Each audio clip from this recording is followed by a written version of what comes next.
La vitesse de la lumière est considérée comme une constante intangible, gravée au plus profond des fondements de la physique moderne. Elle est présentée comme la limite absolue de l'univers. Cette vitesse qu'aucun objet matériel ne pourra jamais dépasser. Dans le vide, elle est définie avec une précision extrême à 299 792 458 mètres par seconde. C'est ce nombre qu'Albert Einstein a placé au cœur de sa théorie de la relativité restreinte. Dans le cadre de l'expérience quotidienne et de la physique classique, cette vitesse paraît quasiment infinie, en une seule seconde. Un rayon lumineux ferait plus de 7 fois le tour de la Terre et dépasse de très loin tout moyen de locomotion artificielle que l'humanité a jamais conçu. Pourtant, dès l'instant où l'on détourne le regard de la mince et fragile atmosphère terrestre pour le porter vers le cosmos, cette vitesse inconcevablement élevée devient soudainement d'une lenteur dérisoire. Cette lenteur relative, face aux échelles écrasantes de l'espace et du temps cosmique, produit un contraste d'une puissance presque vertigineuse. Pour saisir pleinement ce paradoxe, il faut se familiariser avec les unités astronomiques que les astronomes manipulent quotidiennement. La plus élémentaire est l'unité astronomique, qui correspond à la distance moyenne entre la Terre et le Soleil, environ 149 598 000 km. Un photon met environ 8 minutes et 20 secondes pour parcourir cette distance. Cette unité reste pratique à l'intérieur de notre système solaire, mais elle devient dérisoire dès que l'on considère l'ensemble de l'univers, même à la vitesse terrifiante de la lumière.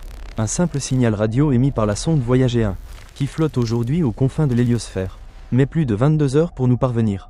Les ingénieurs du Jet Propulsion Laboratory à Pasadena, en Californie, vivent cette latence au quotidien et se trouvent ainsi constamment confrontés aux contraintes incontournables imposées par les distances physiques.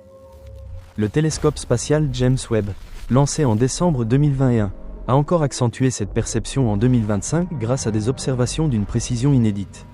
Le 2 février 2025, sa caméra infrarouge proche NIRCam a permis de découvrir un nouveau satellite d'Uranus. Baptisé provisoirement S-2025-U1, ce petit corps, d'un diamètre estimé à seulement 16 km, évolue sur une orbite circulaire extérieure aux anneaux, à environ 56 000 km du centre de la planète. Sa découverte, annoncée le 19 août 2025 par l'équipe dirigée par l'astronome Mariam El-Moutamid, porte à 29 le nombre total de lunes connues d'Uranus. Les 10 expositions longues de 40 minutes chacune, réalisées au printemps et en été, révèlent une orbite presque parfaitement circulaire, suggérant une formation in situ plutôt qu'une capture. Ce nouveau satellite accompagne d'autres petits corps intérieurs et pourrait interagir dynamiquement avec les anneaux les plus internes, ouvrant ainsi une nouvelle fenêtre sur la formation et l'évolution du système annulaire uranien. Peut-être issu d'un ancien événement cataclysmique, le James Webb a également capturé des images d'une netteté exceptionnelle de 13 des 28 lunes précédemment connues, soulignant la sensibilité extraordinaire de ces instruments. Même à l'échelle de notre propre système planétaire, la vitesse finie de la lumière impose des délais qui transforment toute commande ou analyse en un exercice de patience. Lorsque l'on quitte l'influence gravitationnelle du Soleil pour pénétrer dans l'espace interstellaire, l'unité astronomique perd toute pertinence. C'est alors l'année-lumière qui s'impose, la distance parcourue par la lumière en une année terrestre, soit environ 9,461 billions de kilomètres, ou encore 9461 multiplié par 10 puissance 15 mètres. Notre voisin stellaire le plus proche, Proxima du Centaure, se trouve à 4,24 années-lumière. Même en voyageant à la vitesse maximale autorisée par la physique, il faudrait plus de 4 ans pour l'atteindre, une durée qui, à l'échelle humaine, reste considérable. L'observatoire Vera C. inauguré au Chili en 2025, a commencé à cartographier des milliards d'étoiles en 3 dimensions avec une précision jamais atteinte. Ses premières images scientifiques, publiées le 23 juin 2025, montrent Proxima du Centaure en pleine activité d'éruption, entouré d'un disque de poussière d'une complexité stupéfiante. Ces images, composées de 678 poses individuelles rassemblées en seulement 7 heures par le miroir primaire de 8,4 mètres, révèlent la nature turbulente de cette nain rouge et les structures annellaires qui pourraient être les prémices de formation planétaire. Le Rubin produira, au cours de sa mission décennale, 2 millions d'images du ciel austral, générant 30 000 milliards de mesures et permettant de suivre en quasi-temps réel supernovae, astéroïdes vagabonds ou sursauts de rayons gamma. Parmi ces premières découvertes figure un courant stellaire long de 163 000 années-lumière dissimulé derrière la galaxie M61. Témoignage des conséquences lointaines d'anciennes collisions galactiques. Même en supposant que nous puissions maintenir un vaisseau à 10% de la vitesse de la lumière, soit 0,1 c, le voyage jusqu'à Proxima prendrait plus de 42 ans, l'équivalent d'une carrière complète de doctorant. Les systèmes de propulsion ionique les plus avancés de la NASA ou les projets de moteurs nucléothermiques restent très loin de combler cet abîme. Les premières cartes de poussière interstellaire produites par le Rubin en 2025 rappellent cruellement les risques d'érosion et d'irradiation que rencontrerait tout vaisseau à haute vitesse. Plus loin encore, Sirius, l'étoile la plus brillante de notre ciel nocturne, se trouve à 8,6 années-lumière. La lumière que nous recevons ce soir a quitté Sirius il y a 8 ans et demi. Nous contemplons toujours une version passée de l'astre.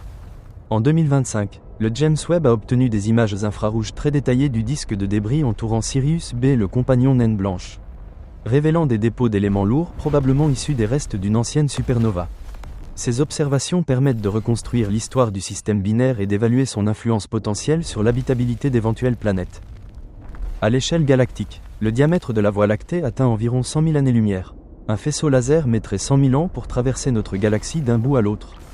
Les données publiées en 2025 par le Dark Energy Spectroscopic Instrument, DESI, ont affiné la cartographie tridimensionnelle de la Voie lactée et de son halo de matière noire, avec près de 15 millions de spectres de galaxies et de quasars.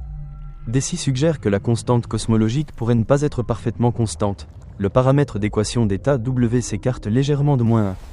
Relançant le débat sur l'évolution future de l'univers, grande déchirure ou gel éternel. La galaxie d'Andromède, notre grande voisine, se situe à 2 500 000 années-lumière.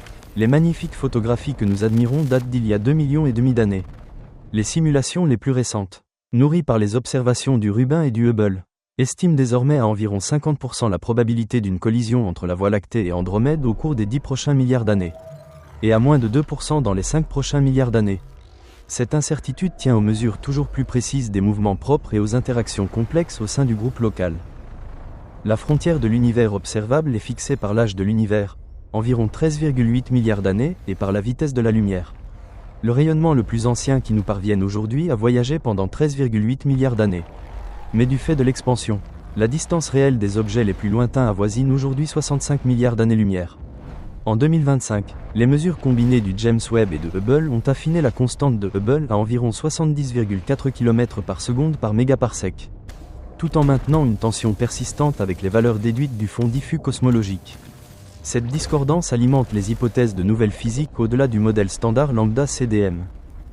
Le fond diffus cosmologique lui-même, émis 380 000 ans après le Big Bang, reste le plus ancien témoignage lumineux que nous recevions.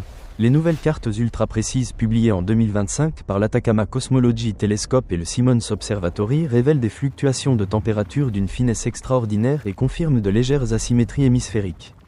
Peut-être relique de l'inflation ou effet de notre mouvement propre à travers l'univers. Tous ces faits constituent un défi majeur aux rêves humains de voyages interstellaires ou intergalactiques.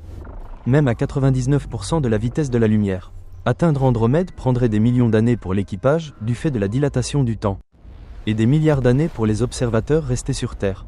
Les concepts théoriques d'Alcubierre ou de propulsion par courbure de l'espace-temps. Bien qu'ils aient connu en 2025 des avancées prometteuses, notamment des modèles ne nécessitant plus d'énergie négative exotique mais seulement des quantités colossales d'énergie positive, demeurent hors de portée pratique.